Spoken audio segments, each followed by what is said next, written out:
Welcome to the Market Money Magnet guys. आज आप सब जानते ही है कि यूनियन बजट 23-24 था। तो हम ये भी जानते हैं कि बजट के बाद अलग अलग सेक्टर्स में अलग अलग अप एंड डाउन्स हमें देखने को मिलते हैं। कोई सेक्टर बहुत अच्छा कर लेता है, कोई सेक्टर डाउन करता है। कौन से सेक्टर को कितना अलॉटमेंट हुआ है, जो कैपेक्स अलॉटमेंट है उस हिसाब से जो है वो सेक्टर का परफॉर्मेंस हमें देखने को मिलता है। फाइनेंस सेक्टर अलग है, रेलवे सेक्टर अलग है, ऑटोमोबाइल्स के लिए अलग हमें देखने को मिलता है। उसके अलावा भी सेक्टर्स है जिनमें तो आज हम यहाँ पे कवर डेफिनेटली करने वाले हैं, लेकिन एक ही वीडियो में हम सारे सेक्टर्स देखेंगे तो वीडियो बहुत बड़ी और लेंथली हो जाएगी। तो हम वन बाय वन देखेंगे। सबसे पहले हम अगर बात करेंगे रेलवे स्टॉक्स की, तो आप जानते ही है कि बजट अनाउंस होने के पहले से कुछ वक्त पहले से ही रेलवे के जो स्टॉक्स है इसमें अच्छी खासी तेजी अपमूव देखने को मिली थी। अगर हम एग्जांपल ले तो आरवीएनएल जो है 30 रुपए के आसपास चलने वाला स्टॉक जो है 75 की रैली वो ऑलरेडी दिखा चुका था बिफोर बजट ही। आप देख ही सकते 30 से 75 यानी स्टॉक प्राइस जो है दुगना हो चुका है। 100% की जो रिटर्न है वो ऑलरेडी दे चुका था। तो आज अगर बिफोर मार्केट ओपनिंग या बिफोर बजट अनाउंसिंग हम देखें तो रेलवे के स्टॉक्स अच्छा ही कर रहे थे। रेलवे के सारे ही स्टॉक, चाहे आरवीएनएल हो, आरकॉन हो, रेलटेल हो, आईआरएफसी हो या आईआरसीटीसी हो, सब में ही तेजी देखने को मिली थी। लेकिन बजट अनाउंसमेंट के बाद जो है एक कंसोलिडेटेड फ्रेज के बाद नीचे की रैली आ गई है और क्लोजिंग भी निगेटिव में देखने को मिली है। अब कौन से स्टॉक में कितनी निगेटिविटी है, चलिए हम पहले वो देखते हैं।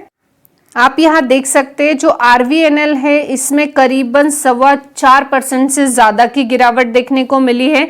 अगर हम इसका चार्ट पैटर्न देखें तो आप देख सकते हैं कि जो आरवीएनएल है बजट के अनाउंसमेंट के बाद आरवीएनएल ने एक नीचे की रैली पकड़ ली थी और फिर यहाँ पे आप देख सकते हैं अच्छी जो क्लोजिंग है ये भी हमें प्रीवियस क्लोजिंग से कम ही होता हुआ देखने को मिल रहा है।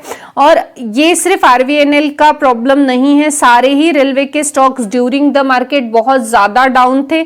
थोड़ी बहुत रिकवरी के साथ ये क्लोजिंग हुए हैं।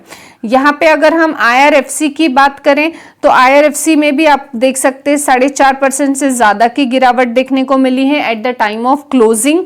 अगर हम आरकॉन की बात करें तो आरकॉन में भी सेम सीन हमें देखने को मिलता है, 4.25% से ज्यादा की गिरावट हमें देखने को मिल रही है। और ड्यूरिंग द मार्केट इसमें भी थोड़ी ज्यादा ही गिरावट थी। रेलटेल में भी हमें सेम पोजीशन है। रेलटेल ड्यूरिंग द मार्केट अगर आपने देखा होगा तो 8.25% से ज्यादा की गिरावट ऑलरेडी दिखा चुका था, बट थोड़ी बहुत रिकवरी के साथ यानी 7.25% के आसपास की गिरावट इसमें भी हमें देखने को मिल रही है। और अगर ये सारे स्टॉक निगेटिव में थे, ऑब्वियस है हमें आईआरसीटीसी भी निगेटिव में देखने को मिलने ही वाला था।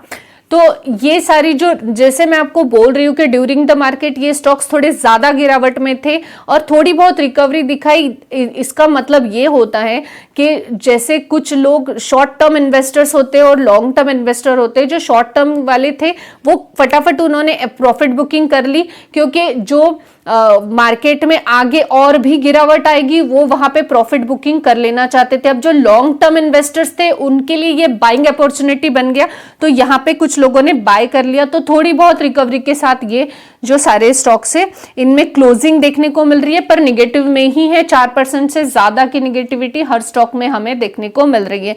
अब बजट में रेलवे के लिए अलॉट क्या हुआ है और क्या ऐसी बात हुई है कि जिसके चलते हमें ये गिरावट देखने को मिली, इसके लिए सबसे पहले हम चलते कि बजट में एलोकेशन क्या हुआ है रेलवे के लिए। यहाँ पे आप देख सकते हैं कि जो बजट है इसमें 2023-24 के लिए Indian railway capex allocation raise 2.4 lakh crore, highest ever. मैं यहाँ पे एक चीज जरूर बताना चाहूंगी कि अलग अलग वेबसाइट्स पे ये जो डिजिट्स है 2.4 लाख करोड़ ये अलग अलग आ रहे हैं। कोई 2.2 लाख करोड़ बता रहा है तो कोई 2.4 लाख करोड़ बता रहा है। तो गाइज यहाँ पे एक्यूरेट जो है 2.4 लाख करोड़ है। निर्मला सीतारमन जी ने 2.4 लाख करोड़ जो है ये एलोकेशन, हाईएस्ट एलोकेशन जो है रेलवे के लिए किया था। तो एक चीज वो आप ध्यान में रखिएगा, या आप वो बजट का जो कमेंट्री है ये फिर से सुनिए तो आपको समझ में आ ही जाएगा। अब यहाँ पे जो है अगर हम नीचे डिटेल देखें तो आप देख सकते हैं यूनियन बजट जो एलोकेट हुआ है, ये एलोकेशन में completion Ahmedabad Mumbai bullet train का प्रोजेक्ट सक्सेसफुल एक बताया जा रहा है। दूसरा 2.4 लाख करोड़ का एलोकेशन हुआ है 23-24 के लिए, जो कि ये एलोकेशन जो है लास्ट बजट जो था 22-23 का उससे 65.6% से ज्यादा है। यानी लास्ट जो बजट का अमाउंट था उससे ये अमाउंट 65.6% से ज्यादा एलोकेट हुआ है। 2.40 लाख करोड़ जो हाईएस्ट है, ever highest 9x of was in 23, यानी 2013-14 जो है इसमें जो बजट का एलोकेशन था उसके 9 गुना ज्यादा बजट एलोकेशन जो है ये 23-24 में रेलवे के लिए किया गया है। अब यहाँ पे अगर हम और भी नीचे थोड़ा आर्टिकल देखें तो आप यहाँ देख सकते हैं कि ये जो एलोकेशन हुआ है इसमें 100% इलेक्ट्रिफिकेशन ऑफ नेटवर्क करने की एक जो है रेलवे मिनिस्ट्री ने बोला है। उसके अलावा जो है 2000 किलोमीटर का ट्रैक भी बिछाया जाने वाला है और रेलवे ने जो है आउटले 2.5 लाख करोड़ का कैपिटल एक्सपेंडिचर 23-24 में एलोकेट हुआ है। अब रेलवे को जो 2.45 लाख करोड़ का फंड 22-23 में हुआ है, ये अलग अलग फाइनेंशियल सोर्सेस के थ्रू वो इधर उधर जो है रेस करेंगे और वो भी IRFC कैपेक्स को डेवलपमेंट भी में भी जो है ये पॉजिटिव हमें देखने को मिलने वाला है।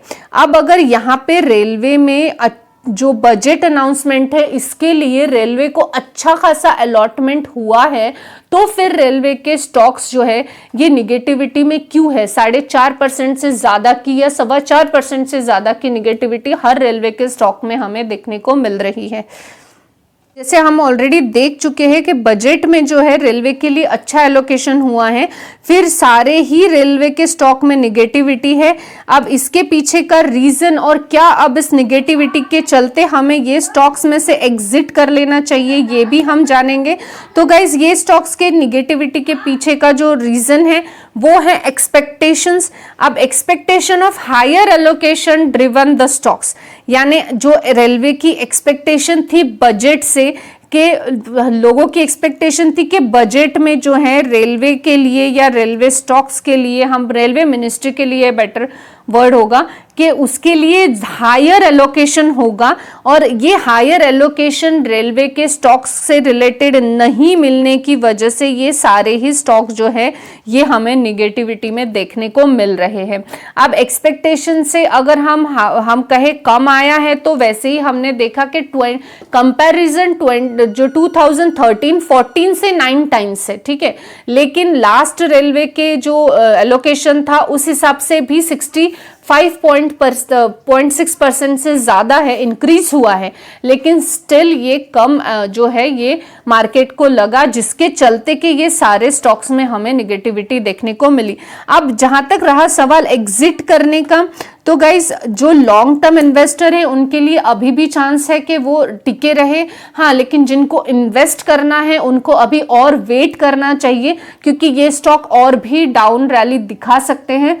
और जो लोग एग्जिट कर रहे हैं, जो शॉर्ट टर्म इन्वेस्टर्स थे जिन्होंने ऑलरेडी 100% के रिटर्न्स बना लिए हैं और इनका मोटो ही ये था कि रिटर्न्स बना के निकल जाना है, 5 या 6 साल या 10 साल का इनका व्यू नहीं था, 2 या 3 महीने का था, उनके लिए डेफिनेटली ये अच्छा मौका है कि अभी आप यहां से निकल जाइए। जैसे कि हम देख रहे हैं कि RVNL जो है ये 30 रुपए से 75 रुपीज का है। शॉर्ट टर्म इन्वेस्टर को ये 100% के रिटर्न्स लेके निकल जाना बेटर ऑप्शन है, लेकिन अगर आपका लॉन्ग टर्म का व्यू है तो आपको बने रहना चाहिए। फ्यूचर में ये स्टॉक जो है अच्छे रिटर्न्स बना के देने की कैपेसिटी रखते हैं। बजट में भी अच्छा ही एलोकेशन हुआ है, बुरा नहीं है, लेकिन फिर भी एक्सपेक्टेशंस कंप्लीट नहीं हुई है मार्केट की। आई होप गाइस आपको इंफॉर्मेशन इंफॉर्मेटिव लगी होगी। Thanks for watching.